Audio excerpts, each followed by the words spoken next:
hopefully Marv is going to give me the hook and plenty of time to let you folks ask questions.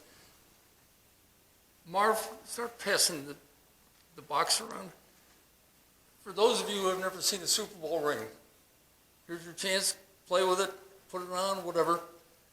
My ring is a 9.5 or 10, which I guess is pretty standard for an adult male. William Perry, the refrigerator's ring, was a 22. Houston's had to make a special mold for it. My ex, we got our rings probably May or June of '86. Super Bowl was in January. She put both of her thumbs in his ring and was able to twirl it. So the other thing is that if you hear about a player getting a game ball, this is an example. Ditka got very generous after we won the Super Bowl, much to the dismay of Michael McCaskey and the McCaskey family. No, just pass it around. This one needs about 10 more pounds of air, but I haven't found a bicycle pump in years. So, but that's what they get when they say you've got a game ball. Now, let's just start with a piece of trivia. What current NFL coach played quarterback for the Chicago Bears? Sean Payton. In 1987, the NFL Players Association went on strike. So all the teams had to come up with players just to keep a game going on. Ours were called the Spare Bears among ourselves. We had bartenders, we had some guys that played junior college ball. But for 3 games, Sean Payton, who had played in some league, the Arena League wasn't there, so it was the forerunner of the Arena League, played quarterback. And the story is, one time, if you'll notice the picture here, both backup quarterbacks are right near Ditka. So if he called their name, they're right there. He called for Payton. No Payton. There he is sitting back on the bench. So Johnny Rowland, who's the black coach, there our running back coach, said, Sean, coach wants you. I don't want to go. He yelled at me. Well, in so many words, polite words, Johnny Rowland pointed out Ditka yelled at everybody. So Sean Payton actually played 3 games. I can't even remember if we won, lost, or indifferent in the '87 season. So how did I get to be the Bears doctor? I spent 2 years at Chinook Air Base in the military, came out in '73, went to practice in Lake Forest, Illinois. Lake Forest is about 35 miles north of Chicago. A small community, a very exclusive community. A lot of the old-time money in the Chicago area lived in Lake Forest. Armour, Swift, those kind of names. In 1977, the Bears decided to move their practice facility from Soldier Field up to Lake Forest. I have no idea why. They were building Hallis Hall. They were using a private school called Ferry Hall. But during 77, the early part of '78, the trainer, Freddie Cato, who's over there with the picture working on this injured player with me, we'd call him, Doc, can you see so-and-so? And it's not like, well, yeah, I can see him next week. It's what time today can you see him? Or can you see him in between cases? It's now. So I'd see him for ankle, finger injury, something like that. As their camp went on, I called Freddie one day and I said, listen, is there any way my kids at that time were 10 and 8, could I get my kids on the field where they could sort of be around and see how big these guys are? He said, oh, Jim Finks would like to talk to you anyway. Jim Finks was the general manager of the Bears. So, left my kids with one of the assistant trainers. I went and met Mr. Finks. We shared a couple of cans of Tab, I remember that. We both smoked at that time. He ended up dying of cancer. Luckily, I stopped. But anyway, we just shot the bull for a little while. And he finally said, how would you like to be our team doctor? I said, I'd love to. We didn't talk money. We didn't talk about anything else. So camp goes on. I'm still seeing stuff during the week. Dr. Fox, Ted Fox, who was my predecessor, would be there on the weekends. And finally, the last practice, it was a Friday. The first full game was going to be a week from that Sunday. In a freak play, an all-pro cornerback by the name of Alan Ellis with the Bears. They jumped up to try to get some ball that was 10 feet too high and came down and injured his knee. And I remember it was a Friday evening, and he said, Doc, he said, we got to send Alan over to the emergency room. Can you meet him? I said, yes. So I called him back a little while later, and I said, you've got a problem. I said, he's got a big loose piece in his knee. That needs surgery. What's that? Oh. I said, what do you want me to do? He said, we'll be back to you. And about a half an hour later, he said, Mr. Fink says, fix it. Well, the Chicago Tribune went crazy the next day. An all-pro cornerback for the Bears is getting operated by somebody they've never heard of. 2 days later, Ted Fox, said he was retiring. They were waiting for Hallis to talk to Ted Fox, and they'd known one for years. So that's how I became a doctor. That following Saturday night, they drove me. I got introduced to the players at dinner, just individually, and in the locker room the next day. That's when I started. So that's how it all started. A couple of Ditka stories. I started with a coach called Neil Armstrong, came from Minnesota. Buddy Ryan was his linebacker coach. He became the defensive coordinator. Of course, Buddy Ryan went on his own way after the years. But Ditka came in 82, and we were a very bad team at that time. And I can't remember if it was 82 or 83, but we stunk up the field against somebody. And after the game, doors are shut on all the players and the team is in there before the press gets in. And if you're winning the game, Dick is happy and he's handing out game balls to certain players, so-and-so, Walter Payton, McMahon, or whomever. This time, he gave a speech, and I can remember, basically he said, if anybody thinks they've really played to their best ability today, raise your hand. Of course, there's absolute silence. And we had these steamer trunks, and Ditka went and smashed one, just out of the clear blue. No one said a word. Ditka, after a couple of seconds, said, Walter, lead the prayer. Now, ordinarily, when the coach got done, at least with the Bears, got done with his talk to the players, they would say the Lord's Prayer. Well, this time he asked Walter to do it. And he said, Freddie, the trainer, Doc, he said, I need to see you. And as he was walking out of the room, he said, I broke my hand. I think there was an adjective or two before the word hand, but I'm leaving that out for now. So we jury-rigged up a splint to get his hand, so we had the right hand, probably the fingertips showing, but everything else is wrapped up like a club. And we're going to meet at the hospital. I called ahead, so we get the x-rays done, walk into the emergency room, and at the other end of the waiting area, and our hospital was relatively small at that time, here's Ditka coming out of the men's room, trying to pull up his zipper with his left hand. Now, men, later this afternoon or this evening, you can try that. Your non-dominant hand, try to see if you can pull your zipper up. Well, Diane, his wife, went over and helped. I casted him. The cast lasted about 3 or 4 days, at which point he said to the trainer, take this cast off again. There may have been some words in between take off and cast, but so then he just lived with it. He was a player from the 60s. He played, broken hand's not going to stop you. I'm a coach. The other story, it just left me there for a second. But another Ditka story. It'll come back to me. Isn't it fun to get old?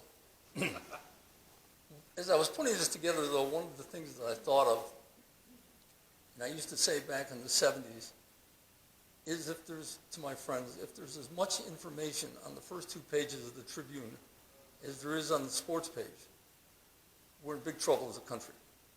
I think that statement probably still holds. Just think about it. You know, it's amazing what you would read about what was going on when you sort of knew what was really going on. They didn't match. Anyway, so the year of a team position, you've won your last game. So let's just pick the Super Bowl year. If it was a regular game, you'd fly back on Sunday. Monday morning, you'd be there to do exit physicals, plan on people who needed surgery, things like that. Then come February, you were going to go to the combine. Combine is like a cattle auction, only we give the players jerseys instead of putting a brand on them. You look at several hundred of the next year's college seniors that are going to be coming into the draft. I was there when the end of the steroid era was there. Does anybody remember the name Tony Mandrich? Yeah, Tony Mandrich played, I think, with Nebraska. He was the Outland Trophy winner, which is the best offensive lineman 2 years in a row. He got there. He was a man among boys. You know, these are big guys, but he was a man among boys. But he had knees that looked like a 60-year-old. And he got drafted by Green Bay. He never really added up much, you know, he had bad knees. The other one was Brian Bosworth, I think out of Oregon, safety. He never worked out either, but you just took one look at him, you knew steroids. And now, of course, they test for it. When you hear about a player suspended for 4 games, 6 games, the economics of the NFL for the players, camp is set. I think veterans get more than rookies, but you get X number of dollars, so it's got nothing to do with your salary. The postseason is all set. You get X number of, for playoff game, you get more and more and more, and finally the Super Bowl. So to keep the math simple, suppose we make it a 17-game season. We're going to give the player $1.7 million, so $100,000 a game. So if the player misses 6 games, that's 1/3 of his salary is gone. We're talking real dollars. Even back then, we were talking real dollars. So player suspended may not mean anything, but he doesn't get any paid for that time he's suspended. I was there when Walter Payton was given the first $1 million contract in the NFL. That was 86 or 87. Now we got Mahomes making, $150 mil, making $90 mil. Is nothing for a quarterback, and it's all guaranteed money. If Walter Payton got hurt the first week after he got that $1 million contract, he wouldn't have gotten anything. So it's all TV money.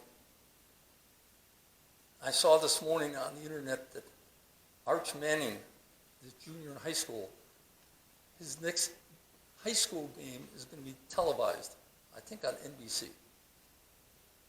These kids, I think he'll make it because of his grandfather, his 2 uncles, his father, but these kids are ruined before they ever get, by the time they get into college, they're probably ruined.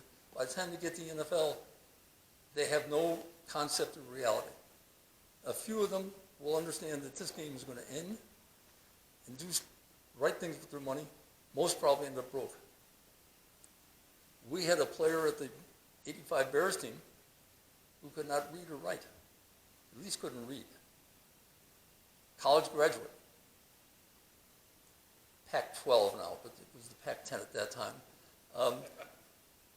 10 years later, after the Super Bowl, the Bears had a reunion, and he wasn't there. We sort of kidded him ourselves, he was probably in jail. We were probably right. I just saw last year he got arrested for murder and all to do with drugs and everything like that, so it's a tragic story. But he was not getting paid because he wouldn't fill out a W-9 form. And finally his secretary said, so-and-so, you got to fill this out. He said, where do you live? What, there? He knew how to get to his house, but he didn't know the street, address, or anything like that. Yet he had a college degree.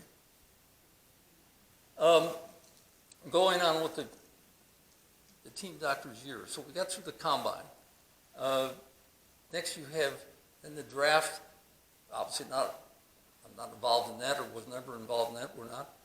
But then they come in for mini camp, and you have to do entrance physicals. And that's not only orthopedics, but our internists would be involved, and things like that.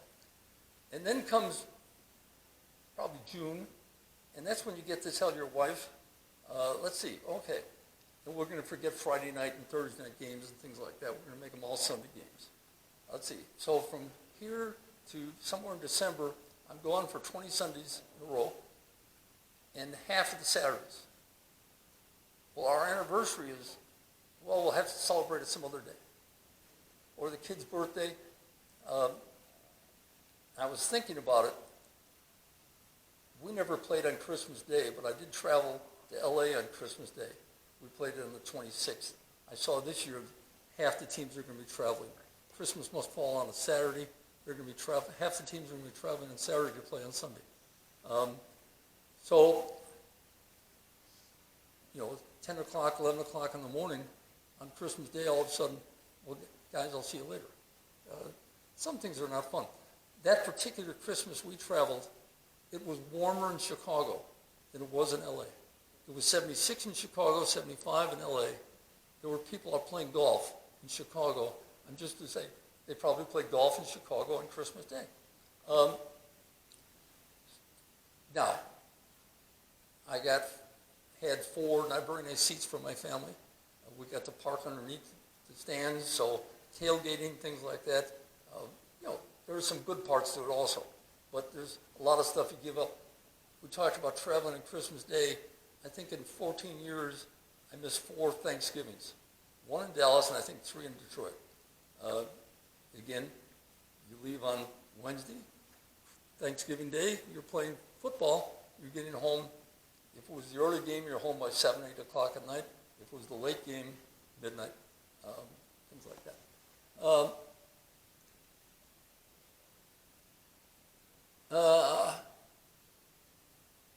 And by the way, being a team doctor in Chicago is a little different than being the team doctor for the Panthers. There's a thing called winter. And it's cold. The coldest I ever was in the Metropolitan Stadium in Minneapolis. Green Bay, Mike was in Green Bay a couple of weeks ago. That's in a bowl. The field is actually heated. The grass is heated. So it doesn't seem as cold there as it did. But the old Metropolitan Stadium before the Humphrey Dome was just nothing but brutal. I guess it's time for questions.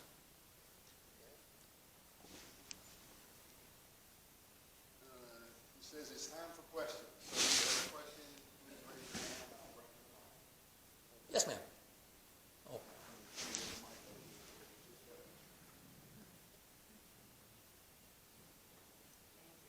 One of my favorite players, I think he was a running back, Gale Sayers. Did you ever know him? I think he died at a relatively young age, but I also think he was highly regarded as an individual. I knew Sayers played on the 63 championship team. So I met him at certain functions there afterwards, 78, so we're talking 15 years, give or take. Nice gentleman. Ted Fox, my predecessor, his claim to fame, but then he stepped in it, was that he put together Gale Sayers' knee, torn medial collateral, what's called medial collateral ligament on the inner side of the knee. And Sayers came back the following year and won the rushing title again. At that point, Ted Fox said, the one I fixed is better than the one he was born with, which is, you don't say that. So anyway, yes, I met Gale Sayers, nice man, never had to take care of him. Butkus was an announcer for the Bears. He had a couple of bum knees over the years. Just one. The first game, remember I said I met the team that evening before, met them that really in the practice room. Halftime, fellow named Steve Schubert, backup safety, came in and says, Doc, you got to shoot it up. I said, what, Steve? And he said, my arm. I said, shoot what? He said, the whole thing. Well, I guess my predecessor we used to kid that our 12th man on the field was the Kane brothers, Novocaine, lidocaine. So yes, I would work on some broken fingers and broken toes and numb them up. But in the old days, guys like Butkus, my knee hurts, and shoot it up and let them play. We didn't do that. So. What about Jim McMahon? He was such a great quarterback and very competent character.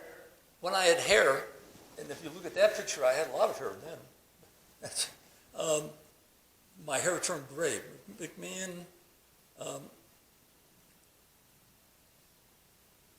McMahon was a winner. He was so anti-authority. When they drafted him, he came from BYU. They picked him up in a limo and drove him to Hallis Hall, the whole thing. McMahon gets out of the car with a beer in his hand. Now, the Super Bowl year, third game, we were playing Minneapolis. The trainer called me early morning. He said, Doc, you got to come to my room. Well, his room was like 2 or 3 over from mine. And there's McMahon, and he's got a streak going up his leg. Blood poisoning. He had an abrasion or something. Never reported it, didn't have it treated, and had an infection. So in the real world, or the ideal world, he should have been hospitalized and put on IV antibiotics. Here we got a hold of the trainer from Minneapolis, got a pharmacy that was open, started loading him up with antibiotics, but McMahon is not going to play. End of discussion. So at the end of the first half, we're losing at least by a touchdown, maybe 2. And we looked very ordinary. Now remember, we were supposed to be world beaters in '85. Turns out we were. Somehow, all of a sudden I see McMahon going in the third quarter. And I said to the trainer, I said, Doc, he said, leave it alone. It's out of our hands. Dick had called a running play. You know what McMahon did? Threw a touchdown to Willie Galt. All of a sudden, the Bears came to life. Defense got the other side, Minneapolis out 3-0. They punt. McMahon goes back in. Guess what? Another touchdown to Willie Galt. And all of a sudden, we're about tied. Third time he goes in. First play was an incomplete pass. Next play was a touchdown. So 3 out of 4 plays, scored touchdowns, we won the game easily. Going through that year, the other thing I was thinking about, we were playing the Giants in Soldier Field for the NFC Championship. The winner's going to go to the Super Bowl. In the maybe the third quarter, somewhere in the third, fourth quarter, Giants have to punt. They're very deep in their end of the field. The punter whiffed. He missed the kick. They dropped the ball. I guess a gust of wind moved it. He kicks. The ball hits the ground.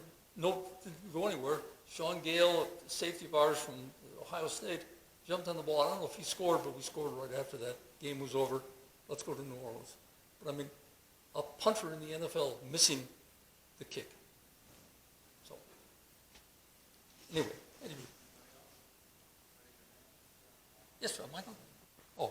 Tell some stories about the refrigerator. Refrigerator, and Tom and Dee know some more about this. Refrigerator was a young man who had amazing talent. For 10 yards, he could probably beat most adults. He could dunk a basketball, but he could never keep his weight down. They had dietitians. His wife, her name was Sherry, if I remember correctly, was a tiny little thing. And she always thought we were picking on William. family never called them a refrigerator. That was strictly the football players. They'd have an off week. Let's say these teams would play Thursday night. They get, the following weekend is off. Most of them would go home. So they'd have refrigerators weighed down to something reasonable. And he'd come back 10, 15 pounds heavier because Mama thought we were starving her poor son. And out comes the fried this and fried that. But one summer camp, the refrigerator is just not losing weight. And he said, Freddie, I don't understand it. He said, I don't eat lunch. He'd skip lunch, but then after practice have a six-pack of beer and then have dinner. To him, drinking six-pack of beer didn't equate to calories or anything like that. The money he got, most of the family were bought Mercedes. He was building a 16,000 or some God mansion down in Aiken, South Carolina for his family. Unfortunately, he was building it right next to a garbage dump. And Tom, I think, told me that actually William's father and he had to finish because they ran out of money, the project. So I was talking about these kids coming out of high school and college ruined. Otis Wilson, a linebacker for the Bears, a good one, not Pro Bowl category, but a good linebacker. He used to drive a big Mercedes. And my ex said, Otis, did you get that when you were signing your bonus money? He said, I did that my second year in Louisville. So here's a kid driving a big Mercedes, second year in college. What was Perry's top weight? What's that? Oh, probably pushing 330 all the time. Now it's up.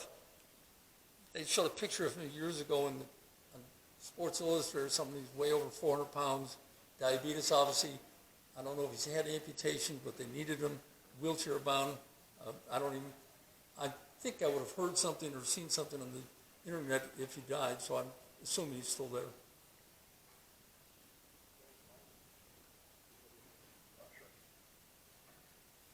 Teams now have such strict concussion protocols.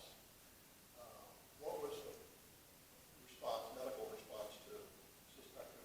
Well, first place, whoever asked about Jim McMahon, I think, McMahon is a group of players that are suing the NFL for their cognitive problems. Now, I would suggest that maybe Mr. McMahon's past medical history of what he may have put into his own body without a concussion. I don't remember him having a concussion. We had a player by the name of Doug Plank, a safety, when I was first there. I mean, he was a headhunter. He would get, if the NFL rules on targeting were there back then, he would have been out of every game because he led with his head. And so we